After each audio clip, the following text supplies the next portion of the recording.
Meghana Mukherjee. I'm a senior makeup artist with Kryolan Delhi. Today we are going to do a small demo on airbrush makeup. We have a liquid foundation here. We need to put 3 to 4 drops to do one face over here. So let's start with it. So I'm going to put a few drops in this. As you can see, I have the machine on, the compressor is on, and there is no wire. It's not connected to any main line. The battery is a rechargeable battery, and I can be completely mobile when I'm using the gun. If you need to add 2 or 3 more different colors to get the perfect tone, you can put in the drops, close the gun, and the Kryolan airbrush machine has a rechargeable battery. When you buy the machine, you need to charge the battery for up to 4 hours. And once the battery is fully charged, you can do your makeup for 15 minutes and then give it a break for 2 to 3 minutes so that the compressor and the battery doesn't get heated up. But you can use the machine very easily for up to 3 to 4 hours once the battery is fully charged. Our model is over here, and I have primed her skin with the HD Micro Primer, which is a silicone based primer which is really good for all high definition makeup, but of course you can also use it for any other makeup. She also had slight pigmentation on her face, so I have applied the high definition Cachet palette. It's a concealer palette for high definition makeup. I have already prepared her skin with all of this, and now let's start with the airbrush makeup. Before you start with the airbrush machine, you have to make sure that the client is familiar with the air pressure. So you just work with the air pressure and then proceed on the skin. So you need to go in circular motion, in clockwise and then anti-clockwise. Never go against the hair growth, because since it's silicone based makeup, it will make all the hair on the face stand out. Don't forget the neck.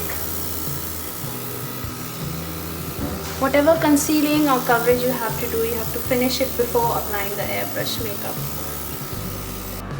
And now we are just going to dry our makeup with just air.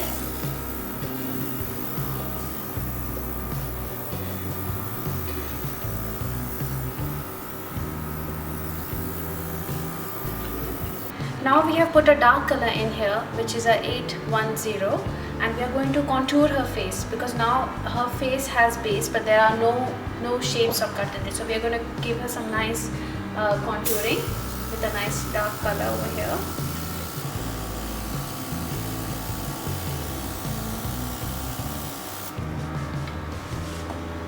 A little bit in her jawline.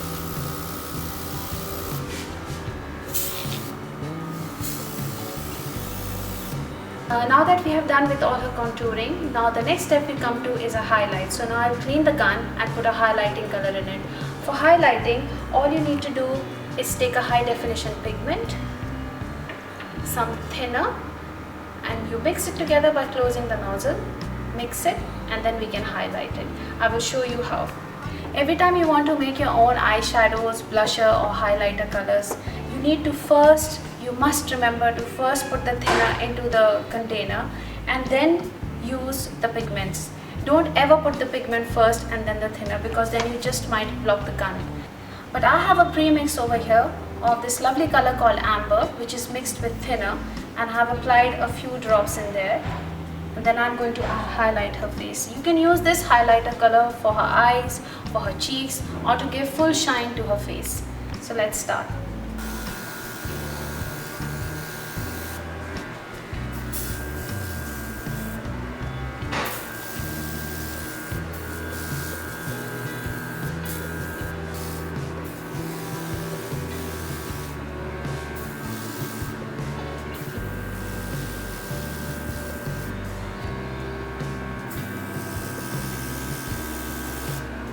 Now that we have finished with her highlighting and contouring, it's time to have some blusher. Again, I have a premix with thinner and a beautiful pigment color jasper.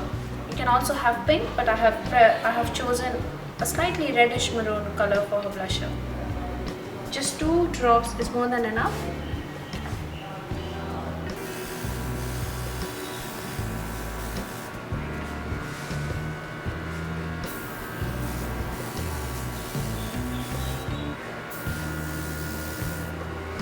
So we have finished our base over here. The rest we can do with our brushes. We can do the eye makeup with the brushes, the lips, etc. But what we have done today is we have a complete airbrush high definition makeup. We have highlighting colors, we have contouring colors, we have the blusher colors. Now one might ask why do we need to choose airbrush but when we can do with our hands or with a brush. This kind of blending and flawless finish or a photo finish you will only get with an airbrush. And because this is high definition makeup, also it looks very natural on camera. Sometimes when you use a foundation brush with any makeup or even high definition makeup, there is a possibility that it might leave like some kind of streaks on your face. There might not be perfect blending, but with airbrush you can control and there will be no marks whatsoever.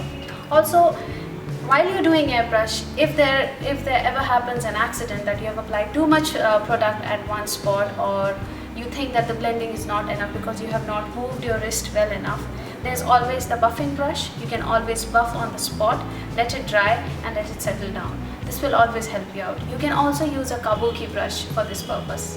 You must bear in mind when you're doing airbrush makeup or silicone based makeup, please don't mix it with non-silicone makeup. This will not give a good finish on camera. Like right now also I'm using a cream liner as an eyeshadow base, which is also silicone based makeup. Always bear in mind that you must use silicone based makeup when you're doing airbrush makeup.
Finished with our airbrush makeup. As you can see, her base is very natural. These days everybody wants a very natural looking base, whether it's for photography or for bridal work.